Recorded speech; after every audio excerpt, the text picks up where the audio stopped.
Now this is the third part of the chapter, surface chemistry, in which we will study the purification of colloidal solution.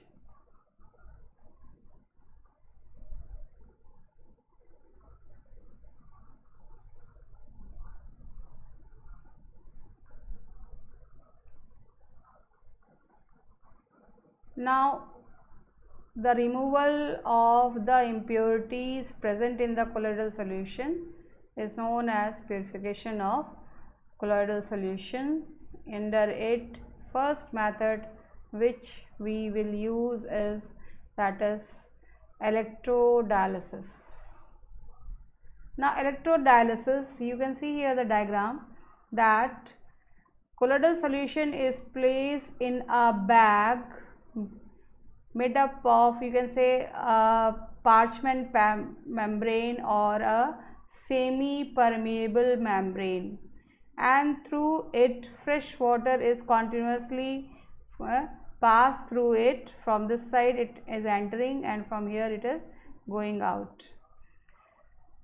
Now this bag is filled with impure colloid, then the fresh water is passed through it. The crystalloids try to come out from this bag. The crystalloid try to come out from the bag, and the pure colloidal solutions are kept in the remains in the bag. And when we add electrodes in this process, then the process becomes fast. So that is why use of electrodes, the term electro is used. With the help of electricity, dialysis is done. That is called as electrodialysis. And if it is done without the electrodes, it is simply called as dialysis. The patient suffering from kidney disorder, they have to undergo regularly dialysis. जिनकी भी kidney ख़राब हो जाती है और कुछ थोड़ी ही percentage से ख़राब रहती है, तो वो पेशेंट डायलिसिस से अपना काम चलाते हैं। फिर से बता दें कि एक बैग बना रहता है जो कि सेमी परमेबल मेम्ब्रेन से बना रहता है। उसकी खासियत होती है कि क्रिस्टलॉइड्स को वो जाने देता है, कोलॉइड्स को अपने पास रखता है। उस बैग को हम जो है फ्रेश वाटर्स के अंदर डुबा के रखते हैं और कॉन्टीन्यूसली जब वो उससे वाटर फ्लो करता रहता है तो क्रिस्टलॉइड्स जो उस बैग से निकल के बाहर आ जाते हैं और प्योर कोलॉइड्स अंदर रहता है। अगर इस प्रोसेस को हम इलेक्ट्रोड की प्रेजेंस में करते हैं तो वो कहलाता है आपका इलेक्ट्रोडायलिसिस, और without electrode it is called as dialysis. So the both diagrams are same. In the first diagram it is electrodialysis in the presence of electrode, and then in the second it is simple dialysis. Now second method of purification is ultrafiltration. Now ultrafiltration is, we know that the colloids can pass through the filter paper, but because the pore size are very large, but if we decrease the pore size by dipping it through a colloidin. This colloidin is 4% solution of nitrocellulose in a mixture of alcohol and ether, and after that it is again dipped in formaldehyde so that this layer gets absorbed on it and the pore size of the filter paper gets reduced. So this type of filter paper, which is specially prepared by dipping first in 4% nitrocellulose solution in alcohol and ether, then hardening by formaldehyde, are called ultrafilters. And these ultrafilters have the property to filter the, you can say, pure colloid at the top, and the impurities will go down. Again, this process is very slow. So to make it fast, we attach the filtration flask through a vacuum pump and the process becomes fast. Now next is properties of colloidal solution. We should not write down, we should colloidal salt. The properties of colloidal salt. The first property is colligative property. All of you know what are colligative properties. You have studied in chapter solution. 4 properties. One is, that is Raoult's law, relative lowering of vapor pressure. Second is elevation in boiling point. Third is depression in freezing point, and fourth is osmotic pressure. So those properties which depends on the number of moles of solute, not on the nature of the solute, are called colligative properties. So the value of colligative properties are small of colloids as compared to true solution at the same temperature. The value of the colligative property of colloid is smaller than the true solution at the same concentration. Second is Tyndall effect. Tyndall effect, you can see the diagram. When a beam of light is passed through a flashlight, solution does not show the path of the light, but the mixture of water and milk shows the path of the light and forms a cone, and you can see here the particles moving randomly. They can be seen in the case of colloids and not in the case of solution. So this is called as Tyndall effect, that is scattering of light by colloidal particles in a form of cone is called Tyndall effect. So this is called as Tyndall cone. So the property of a colloid to scatter the light in a form of cone is called Tyndall effect, and the cone formed is called Tyndall cone.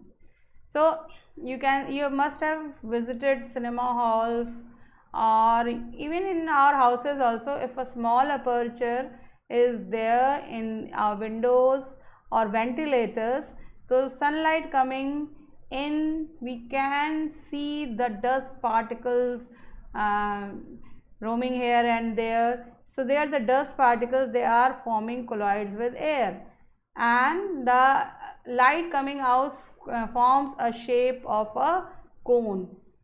Second example I can give you, that you have studied in class 9th, that the light entering into the forest, there also the light gets scattered and shows Tyndall effect. Next is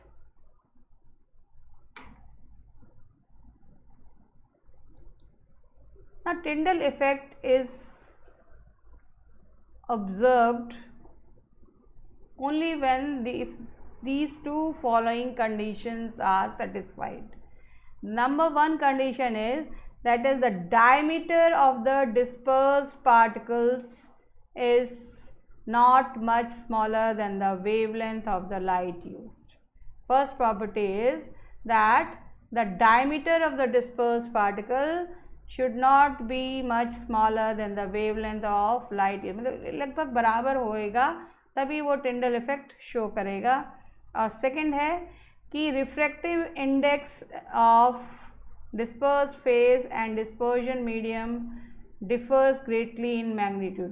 पहला कह रहा है कि diameter और wavelength में बहुत ज़्यादा अंतर नहीं होना चाहिए, और रिफ्रैक्टिव इंडेक्स डिस्पर्स्ड फेज और डिस्पर्जन मीडियम बहुत जो है वो ज़्यादा अंतर होना चाहिए, तभी टिंडल इफेक्ट ऑब्जर्व किया जाता है.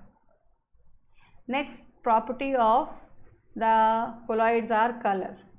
The color of the colloidal solution depends upon the wavelength of the light scattered by the dispersed particles.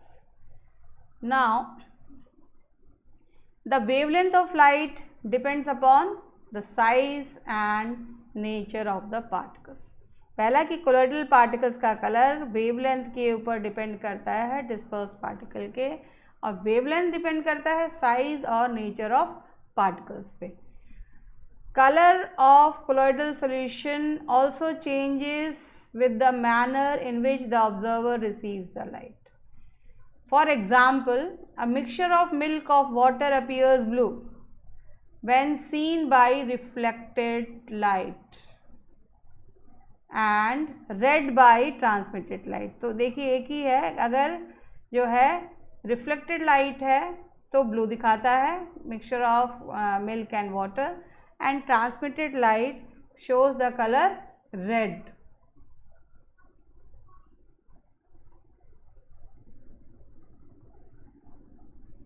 Second example है कि गोल्ड के पार्टिकल साइज से उसका कलर एकदम चेंज हो जाता है।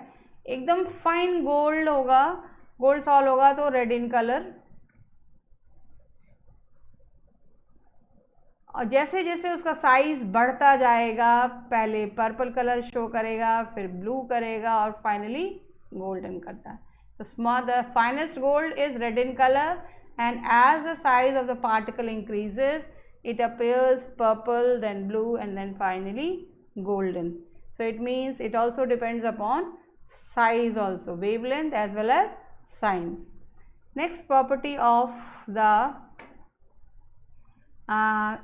colloids are, that is Brownian movement.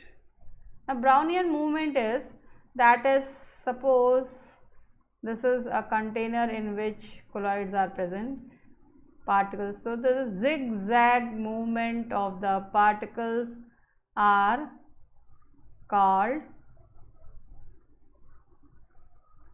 Brownian movement. The colloidal particles are always remains in the continuous zigzag motion, and this is only responsible for the stability of the colloidal sol. The Brownian movement is independent of the nature of the colloid but depends upon the size of the particle. जो हल्का होगा वो उतनी तेज़ी से move करेगा, भारी होता जाएगा जो है उसका मूवमेंट डिफ़िकल्ट होता जाएगा। दूसरा जो है विस्कोसिटी। ना विस्कोसिटी इज़ कि greater the viscosity less will be the Brownian movement. तो इसका मतलब विस्कोसिटी कम हो और पार्टिकल का साइज भी छोटा हो तो ब्राउनियन मूवमेंट अच्छे से ऑब्जर्व किया जा सकता है। That is smaller the size and lesser the viscosity, faster will be the motion in colloids. Now the Brownian movement has a stirring effect. लगातार घूमते रहते हैं पार्टिकल्स, इसीलिए ये सेटल डाउन नहीं हो पाते हैं और स्टेबल रहते हैं। कोलॉइडल पार्टिकल्स का कॉन्टिन्यूस ब्राउनियन मूवमेंट की वजह से they have stirring effect which do not allow the particles to settle and thus responsible for the stability of the sol.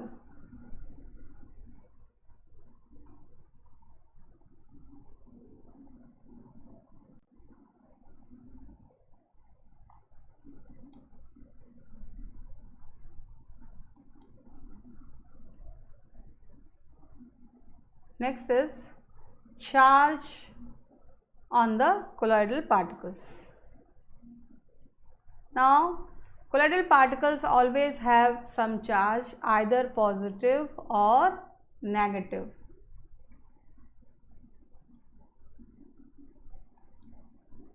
Now this is the table from your book only, that is some positively charged sols. Example is hydrated metallic oxide, for example Al2O3.XH2, Cr(O3.XH2) and Fe2O3.XH2. So they are hydrated aluminum oxide, hydrated chromium oxide, hydrated ferric oxide. Second जो है positively charge में आता है basic dye, जी stuffs like methylene blue, biology में हम लोग lab में इस्तेमाल करते हैं। तीसरा जो है हीमोग्लोबिन जो कि ब्लड में पाया जाता है, वो भी पॉजिटिवली चार्ज कोलॉइड है। और नेक्स्ट है oxides of the like TiO2, titanium oxide sol, it is also positively charge. Second is negatively charge negatively charge में metals like copper, silver, gold salts. दूसरा है arsenic sulphide, antimony sulphide, cadmium sulphide. Acidic dyes में eosin, Congo red.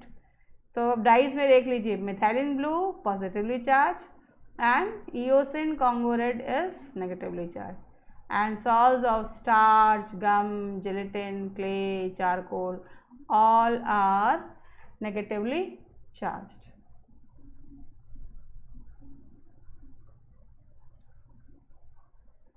Now the charge on the colloidal salt is due to following reasons. The first reason is due to electron capture by the salt particles during electrodispersion of metals. पहला वो electron capture कर सकते हैं इलेक्ट्रोडिस्पर्शन of metals के method के दौरान। दूसरा है that is preferential adsorption of ions from the solution. और तीसरा है that is formulation of electrical double layer. ये तीन जो है रीजंस हो सकते हैं किसी भी कोलॉइड्स के ऊपर चार्ज होने के लिए, लेकिन इसमें हमारा जो सेकंड मेथड है वो मोस्ट एक्सेप्टेड मेथड है। और वो कैसे एक्सप्लेन किया गया था, ये एक एग्जांपल लेके हम आपको बताते हैं।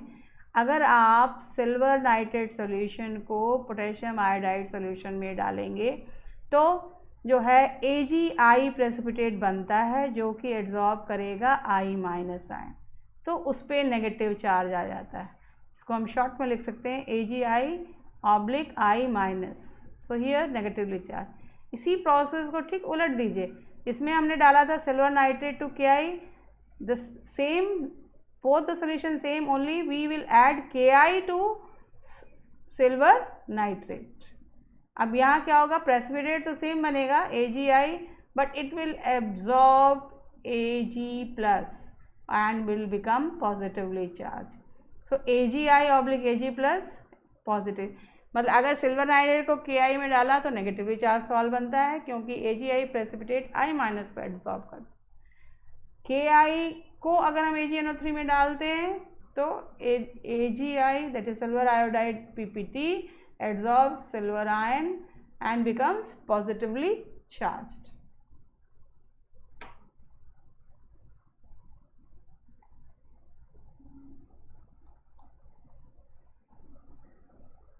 सेकेंड एग्जाम्पल है इसी के दौरान।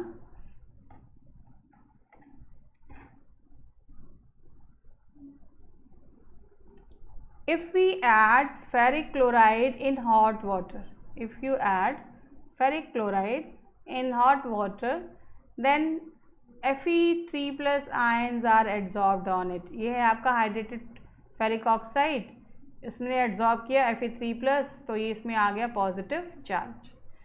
उसी में अगर फेरिक क्लोराइड में NaOH सोल्यूशन डाला जाता है तो जो है आपका यहाँ क्या हो जाएगा, OH- आयन एड्जॉर्ब होता है हाइड्रेटेड फेरिक ऑक्साइड के साथ, तो यहाँ पे ये हो जाता है आपका नेगेटिवली चार्ज।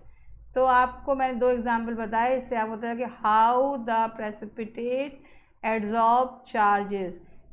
अब जब इन्होंने चार्ज एड्जॉर्ब कर लिया उसके बाद इनका एक काम और आ जाता है कि ये जो पॉजिटिवली चार्ज अपना काउंटर नेगेटिव चार्ज को एड्जॉर्ब करेगा।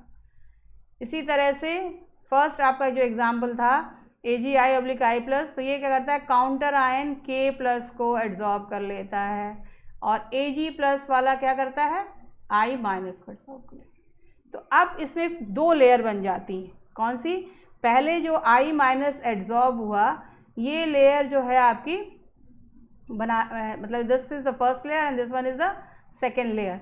So the combination of two layers of opposite charges around the colloidal particle is called Helmholtz electrical double layer। फिर से बता रहे हैं कि जब प्रेसिपिटेट के ऊपर एक नेगेटिवली चार्ज पार्टिकल बैठा है और फिर वो अपना, तो ये पहला लेयर बनाया और ये फिर उसने अपना काउंटर आयन एब्जॉर्ब किया या अट्रैक्ट किया, तो ये सेकेंड लेयर हो गई। तो इसको हम लोग कहते हैं हेल्महोल्ट्ज़ इलेक्ट्रिकल डबल लेयर। लेकिन मॉडर्न व्यू कहता है कि फर्स्ट लेयर जो है वो फर्मली हेल्ड है, बहुत उसके साथ अच्छे से जुड़ा रहता है, तो उसको हम फिक्स लेयर बोलते हैं। और सेकेंड लेयर जो उसको काउंटर आयन वाली जो लेयर होती है वो मोबाइल लेयर होती है और उसे डिफ्यूज लेयर भी कहा जाता है। First layer is fix layer and second layer is diffuse layer. Now when different charges are present on the same two different layers, then it results in the difference in the potential difference. जो आपका mobile diffuse layer और fix layer थी उनके बीच में potential difference develop हो जाता है और उस पोटेंशियल को हम लोग इलेक्ट्रोकाइनेटिक पोटेंशियल या फिर जीटा पोटेंशियल कहते हैं। तो what is zeta potential? The charges of opposite sign on the two layers result in a difference in the potential difference between the two layer is called electrokinetic potential और zeta potential. और जो charges होते हैं, दो charges जो positive और negative charge होते हैं वो इक्वल और जो है सिमिलर चार्जेस, मतलब कि 1 है तो जो है आपका 1 ही रहेगा, माइनस में भी 1 रहेगा और प्लस में भी 1 रहेगा। They are responsible for the stability of the colloidal solution because the same charges do not allow to aggregate, आपस में पास में नहीं आने देते हैं, इसलिए जो है कोलॉइडल सॉल्यूशन जो है स्टेबल रहता है। नेक्स्ट प्रॉपर्टी है आपकी इलेक्ट्रोफोरेसिस। इलेक्ट्रोफोरेसिस को हम लोग कैटाफोरेसिस भी कहते हैं। इसमें क्या होता है कि एक यू शेप ट्यूब ली जाती है और मैं आपको दिखाती हूँ।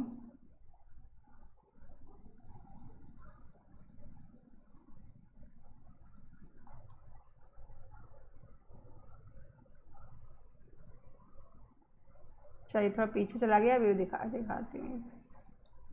यस, ये डायग्राम है, देखिए ये यू शेप ट्यूब है और इसका अंदर हमने जिस भी इसको हम कोलाइड को वो करना है, एग्रीगेट करना है या प्यूरिफाई करना है, तो हम इसमें डालते हैं और इसको फिर हम इलेक्ट्रोड से जोड़ देते हैं। तो नेगेटिवली चार्ज जो आपके कोलाइड्स होते हैं वो आपके पॉजिटिव चार्ज की तरफ मूव करते हैं और पॉजिटिव चार्ज वाले नेगेटिव चार्ज की तरफ मूव करते हैं और वहाँ पे फिर वो न्यूट्रलाइज हो जाते हैं। न्यूट्रलाइज हो जाएंगे, फिर वो अलग हो जाएंगे, फिर उसको आप फिल्टर करिए, फिल्टर करने के बाद फिर उसको आपको जिस भी सॉल्यूशन में आपको उसको डिज़ोल्व करना है तो उसमें आप डिज़ोल्व करके फिर उसका कोलाइड बना सकते हैं ना।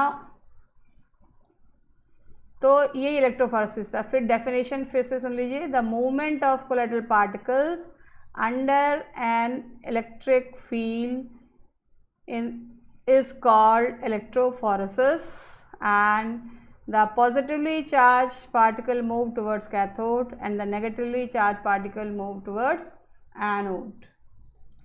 Now under the same process, that is electrophoresis, one more term is used, that is electroosmosis.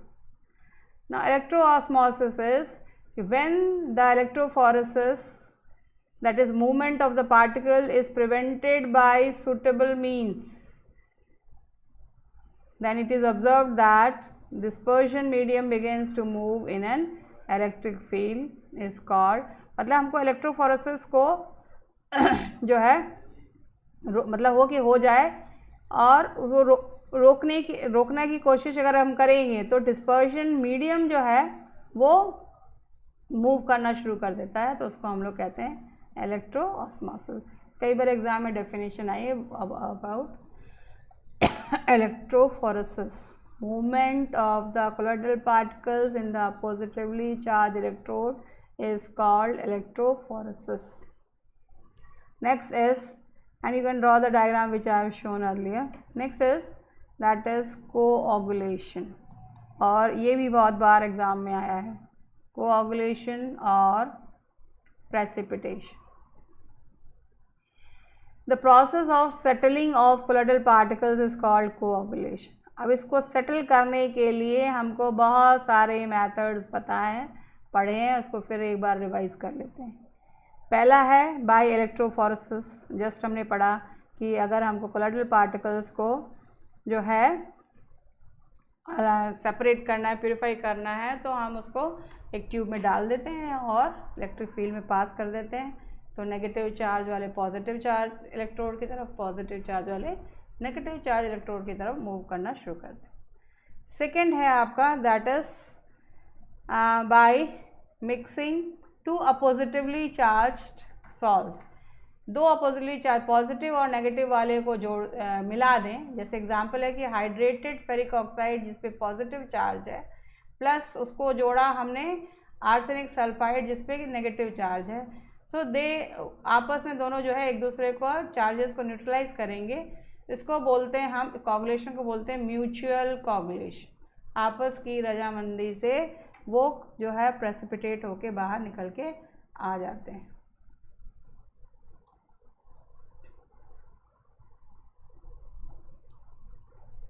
Next है आपका थर्ड मेथड है बाय बॉइलिंग। नाउ अगर हम किसी भी कोलोइडल सॉल्यूशन को बॉयल करना शुरू करते हैं तो जो एड्जॉर्ब लेयर होती है वो डिस्टर्ब हो जाती है, क्योंकि आपस में वो लगातार टकराते हैं। कोलोइडल पार्टिकल्स आपस में भी टकराएंगे और उसके अलावा जो है वो डिस्पर्जन मीडियम के साथ टकराते हैं, तो उस पर का चार्ज जो है वो कम हो जाता है और कोगुलेट हो जाता है। नेक्स्ट है आपका दैट इज डायलिसिस। डायलिसिस में भी इसमें हमको वर्ड एक और छूट गया है, परसिस्टेंट डायलिसिस। मतलब डायलिसिस प्रोसेस आपको बता दिया। तब इस डायलिसिस प्रोसेस को कॉन्टिन्यूसली बार बार किया जाए तो जो भी थोड़ा बहुत इम्प्योरिटी देखिए या इलेक्ट्रोलाइट प्रेजेंट है वो निकल के बाहर आ जाएगा। निकल के जब बाहर आ जाएगा तो कोलॉइड अनस्टेबल हो जाएगा और कोआगुलेट हो जाएगा। नेक्स्ट है आपका that is by adding electrolytes. Colloidal solution को कोआगुलेट करने के लिए हम इलेक्ट्रोलाइट्स ऐड करते हैं और वो न्यूट्रलाइज हो जाते हैं। उसके लिए एक लॉ है that is called as Hardy Schulze rule. ये कहता है कि greater the charge present on the fluctuating ion added greater is the power of coagulation.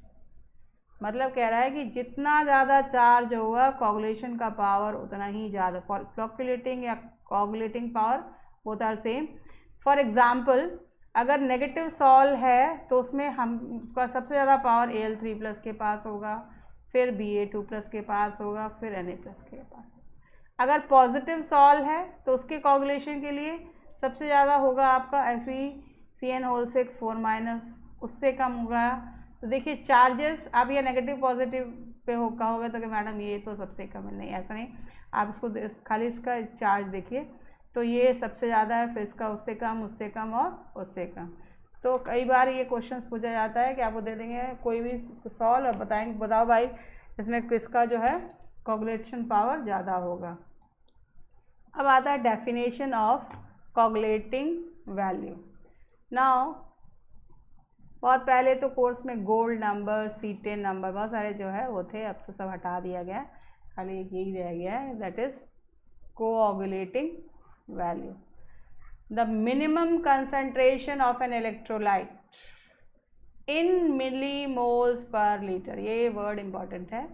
Minimum concentration of an electrolyte in millimoles per litre required to cause precipitation of a colloid in 2 hours.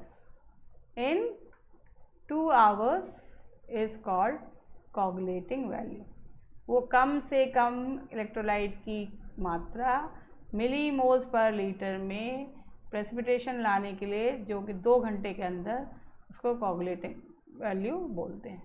जितना कम amount की ज़रूरत पड़ेगी इसका मतलब उसका coagulation power उतना ही ज़्यादा है। Next is coagulation of lyophilic salts. 2 factors होते हैं जो कि स्टेबिलिटी के लिए डिपेंड करते हैं लायोफिलिक सॉल्ट्स के लिए। पहला चार्ज और दूसरा जो है सॉल्वेशन ऑफ कोलॉइडल पार्टिकल्स। अगर इन दोनों फैक्टर्स को हटा दिया जाए तो भी आराम से कोआगुलेशन हो जाता है। तो लायोफिलिक सॉल्ट्स के कोआगुलेशन को कराने के लिए हमको या तो इलेक्ट्रोलाइट डाल दें या कुछ ऐसा सूटेबल सॉल्वेंट डाल दें कि उसका जो है प्रॉपर्टी कोलॉइड की प्रॉपर्टी ख़त्म हो जाए, तो लायोफिलिक सॉल्ट जो है अनस्टेबल हो जाए। इसमें एग्जांपल है, अगर हम अल्कोहल और एसीटोन को किसी ऐसे उसमें डाल दें जो कि पानी में बड़े अच्छे से सॉल्युबल है, तो उसकी सॉल्युबिलिटी क्या होगी, घट जाएगी, तो वो आसानी से कोगुलेट हो जाएगा। Now next is heading is protection of colloids. Protection of colloids, lyophilic colloids जो हैं वो बहुत ज़्यादा स्टेबल होते हैं। तो अगर हम लायोफिलिक कोलाइड्स को लायोफोबिक कोलाइड्स में डालते हैं तो फिलिक कोलाइड्स लायोफोबिक कोलाइड्स के चारों तरफ एक, ये दिस इज़ लायोफोबिक, और अगर हमने इसमें लायोफिलिक डाला तो उसकी चारों तरफ एक ऐसे प्रोटेक्टिव लेयर बना लेते हैं, और जब उसमें हम इलेक्ट्रोलाइट्स डालेंगे तो उससे उसको प्रोटेक्ट कर लेते हैं। इसी को हम लोग कहते हैं प्रोटेक्शन ऑफ कोलाइड्स। तो लायोफिलिक कोलाइड्स जो हैं वो प्रोटेक्टिव कोलाइड्स हैं। ये इमल्शन इस बार बोर्ड ने हटा दिया है, लेकिन आप जानिए बड़ा अच्छा सब टॉपिक है और कई बार इससे क्वेश्चन हर साल ही एक आधे पढ़ रहे थे। I don't know why they have eliminated. Elimination colloid है in which disperse phase and dispersion medium both are liquid, so it is liquid colloid. Now ये दो तरह के होते हैं। पहला है ऑयल डिस्पर्स इन वाटर, और इसको हम लोग ऑयल डिस्पर्स ऐसे भी लिखते हैं। एग्जाम्पल है मिल्क में क्या होता है, लिक्विड फैट डिस्पर्स फेज होता है और वाटर जो है डिस्पर्शन मीडियम होता है। और सेकेंड एग्जाम्पल है आपका वेनिशिंग क्रीम। सेकेंड टाइप है आपका that is water dispersed in oil, तो इसको हम लोग लिखते हैं W/O। इसका एग्जाम्पल है बटर एंड क्रीम। याद रखना चाहिए, कॉम्पिटिटिव क्वेश्चन से इस पर बहुत क्वेश्चन आते हैं। Now oil in water type is unstable, दो इमिसिबल लिक्विड है तो मिलाएंगे तो मिलेगा ही नहीं, तो अनस्टेबल है, तो उनको स्टेबल बनाने के लिए हमको बाहर से कुछ केमिकल्स डालना पड़ते हैं जिससे कि वो स्टेबल हो जाएं। उसको हम लोग कहते हैं इमल्सिफाइंग एजेंट। और कुछ एग्जांपल्स हैं इमल्सिफाइंग एजेंट्स के, protein, gums, natural and synthetic soaps. और इमल्सिफाइंग एजेंट जो है वाटर इन ऑयल के लिए है heavy metal salts of fatty acids, lamp black, long chain alcohol.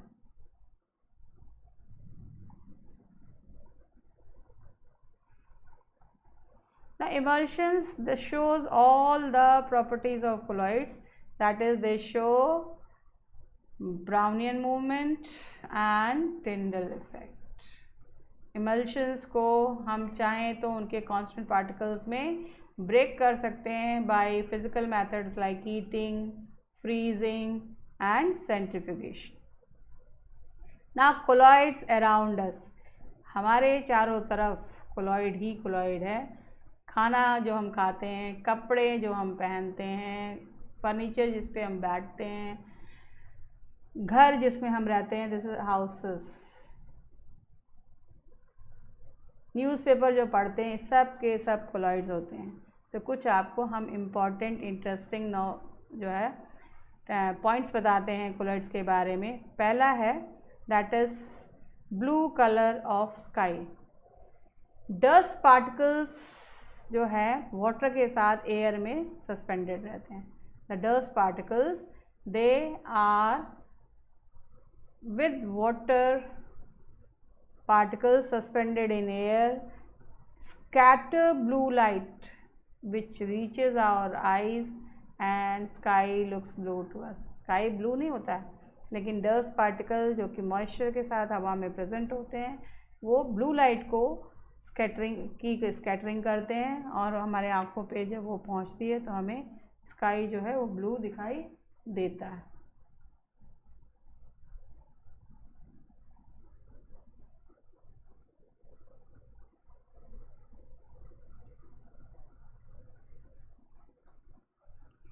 Next है फॉग एंड मिस्ट। फॉग को हम लोग हिंदी में क्या कहते हैं, कोहरा, और दूसरा मिस्ट माने धुंध। दोनों भाई बहन ही हैं, थोड़ा ही बहुत फ़र्क है। अब हवा में जो डस्ट पार्टिकल्स प्रेजेंट होते हैं, जब वो ठंडे होते हैं, ड्यू पॉइंट के नीचे जब आ जाते हैं तो मॉइस्चर जो है वो कंडेंस हो जाता है, हवा में जो भी मॉइस्चर है वो कंडेंस होकर उस डस्ट पार्टिकल पे बैठ जाता है, और धीरे धीरे जब हल्का रहता है तो हवा में तैरते रहते हैं तो वो कोहरा हो जाता है, थोड़ा और ज़्यादा हो जाता है तो वो आप मिस्ट हो जाता है, और जब और भी भारी हो जाता है, इतना भारी हो जाता है कि वो हवा में अब तैरने लायक नहीं रहता है, तो पानी के रूप में नीचे आ जाता है। फिर से बता रहे हैं, हवा में जो डस्ट पार्टिकल्स हैं वो जब ट्यूब पार्टिकल के नीचे ठंडे होते हैं तो जो भी हवा में मॉइस्चर्स हैं उनको कंडेंस करके अपने सरफेस पे छोटे छोटे ड्रॉपलेट्स के फॉर्म में ले लेते हैं, जो कि कोलॉइडल इन नेचर हैं, हवा में तैरते रहते हैं तो फॉग और मिस्ट का फॉर्म रहता है। लेकिन जैसे ही वो और भारी हो जाते हैं, कंडेंस होके, तो हवा के पानी के रूप में नीचे आ जाते हैं, तो रेन के फॉर्म में नहीं। नेक्स्ट है आपका फूड आर्टिकल्स, दूध, butter, halwa, ice cream, fruit juices, they all are colloids. Blood is the colloidal solution of albuminoid substance. soil जो है वो भी जो है स्पेशली फर्टाइल सॉइल जो है वो कोलॉइडल इन नेचर होता है, उसके अंदर ह्यूमस प्रेजेंट रहता है जो कि प्रोटेक्टिव कोलॉइड का काम करता है, अपने अंदर नमी को रखता है और प्लांट्स वगैरह को नरिशिंग मटेरियल प्रोवाइड करता है।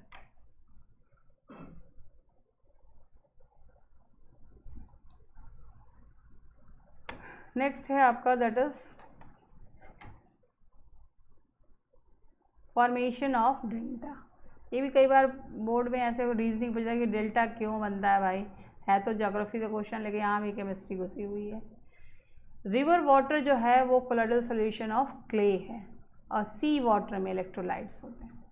River water is the colloidal solution of clay and sea water contains electrolytes. So when both these river water and sea water meets, then the electrolytes they try to coagulate the colloidal solution of the clay and forms delta at the meeting point of these two, delta.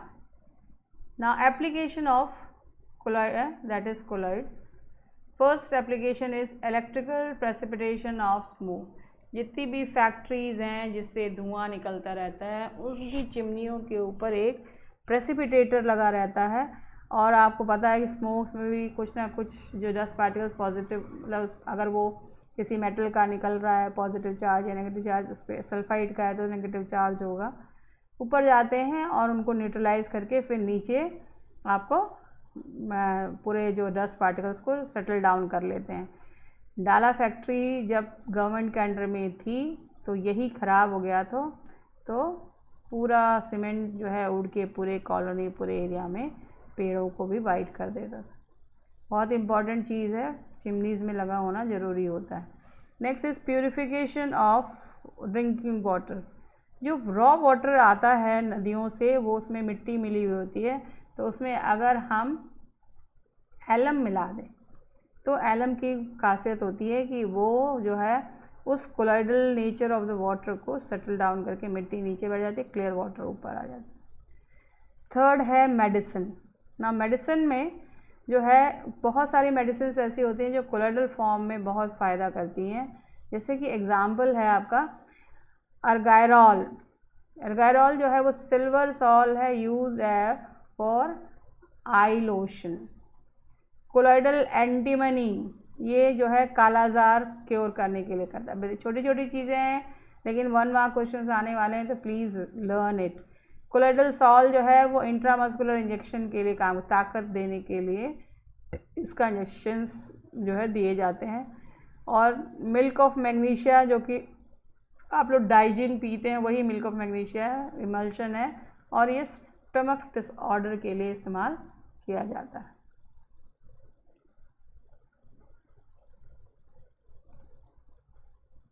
Now this question is asked कि colloidal medicines are more effective. Why? Colloidal solution medicines are more effective. Why? So it is more effective because they have large surface area and they are easily assimilated, means absorb, आसानी से absorb हो जाती हैं, और जितनी भी, कई बार तो क्या होता है जो जर्म्स वगैरह जो प्रेजेंट होते हैं बॉडी में, जिसकी वजह से जो भी बीमारी है वो आके उस पर सेटल डाउन होके और वहाँ ख़त्म हो जाते हैं। नेक्स्ट एक और है आपका, दैट इज़ टैनिंग। अब व्हाट इज़ टैनिंग? ये लेदर इंडस्ट्री का प्रोसेस है। जो जानवरों के खाल होती है, animal hides, they are colloidal in nature, उस पर पॉजिटिव चार्ज होता है, और जब उसको हम टैनिन में सोक करते हैं जिस पे क्या होता है, नेगेटिव चार्ज होता है, आपस में म्यूचुअल कोगुलेशन से जो है वो कोगुलेट हो जाता है और लेदर आपका हार्ड हो जाता है। इसी प्रोसेस को हम लोग टैनिंग कहते हैं।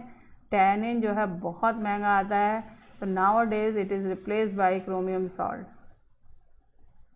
नेक्स्ट है आपका क्लिनजिंग एक्शन ऑफ सोप, जो कि already we have discussed, no need to repeat again. और लास्ट है आपका that is photographic plates and films. Emulsion of silver bromide dissolved in gelatin, इनको हम लेयर में डालते हैं तो फोटोग्राफिक प्लेट्स जो है बनती हैं।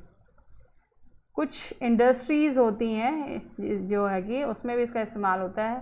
पहला जैसे है कि रबर इंडस्ट्री में जो लेटेक्स इस्तेमाल किया जाता है वो क्या होता है, नेगेटिवली चार्ज होता है। तो जब भी हम रबर को लेना है तो हमको कोगुलेशन ऑफ लेटेक्स कराना पड़ता है। Paint, ink, synthetic plastic, rubber, graphite, lubricants, cement, all are colloidal solutions. So in today's session we have studied about the purification of colloid, properties of colloid, then importance of colloids and the proper uses of colloids.